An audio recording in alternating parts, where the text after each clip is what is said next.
For his latest foray into romantic fantasy, The Shape of Water, Mexican director Guillermo del Toro delves into not only a now distant America of Cold War paranoia, but also into Hollywood's much-loved genre cinema, science fiction, musicals, film noir.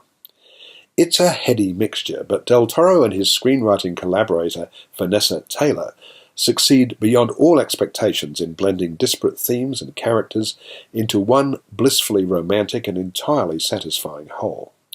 On paper it may sound indigestible, but on screen it's pure magic, and it was the deserving winner of both the Golden Lion in Venice and the Golden Globe Best Director awards. The year is 1962, the place is Baltimore, and the protagonist is Eliza, Britain's sublime Sally Hawkins, who's been orphaned since birth and who's unable to speak, though she can hear perfectly well. Eliza lives alone in an apartment above a cinema screening sparsely attended CinemaScope double bills, and though lonely, she's not without friends. Giles, Richard Jenkins, her upstairs neighbour, is one. He's a closet gay who quietly yearns for the server, Morgan Kelly, at the local diner.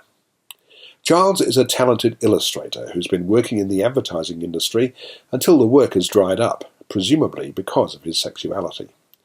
Giles narrates the film, and the opening narration, spoken over a background of images of the flooded apartment, is that of a fairy tale, a tale that happened a long time ago, during the reign of a fair prince. Eliza works alongside the friendly, talkative Zelda, Octavia Spencer, as a cleaner at Ockham, a top-secret government laboratory overseen by hardline boss of security Strickland, Michael Shannon. There is something large and mysterious contained in a water tank in the lab, something I would normally not reveal, except that the film's absurdly over-informative trailer has already given away most of its secrets.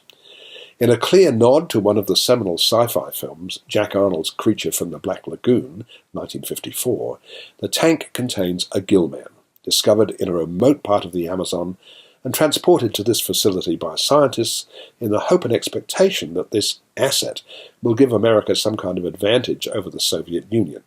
The capacity of its lungs may be of help in the current space race. Michael Stuhlbarg, so good as the father in the current Call Me By Your Name, is excellent here too as Dr. Hofstetler, one of the leading scientists on the project, but also a man with a secret. The creature, given its vaguely human form by Doug Jones, the actor who was in Del Toro's Hellboy films, is savage. It, or he, has already bitten off 2 of Strickland's fingers. But when Eliza secretly encounters it, or him, there's an instant connection. Neither can talk, but both can somehow communicate, and they share a love for music.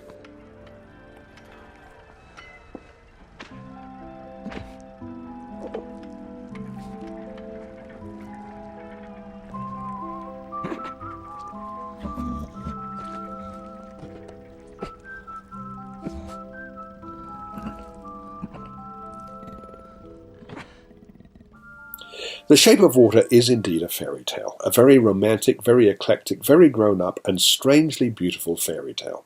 It looks superb, with wonderful production design by Paul Denham Osterberry, and it sounds great too, thanks to one of composer Alexander Desplat's best scores. Most important are the touchingly real human characters, the vulnerable Eliza, the repressed Charles, even the monstrous Strickland. This is a vauntingly inventive film and an absolute charmer, and I'm giving it 4.5 stars.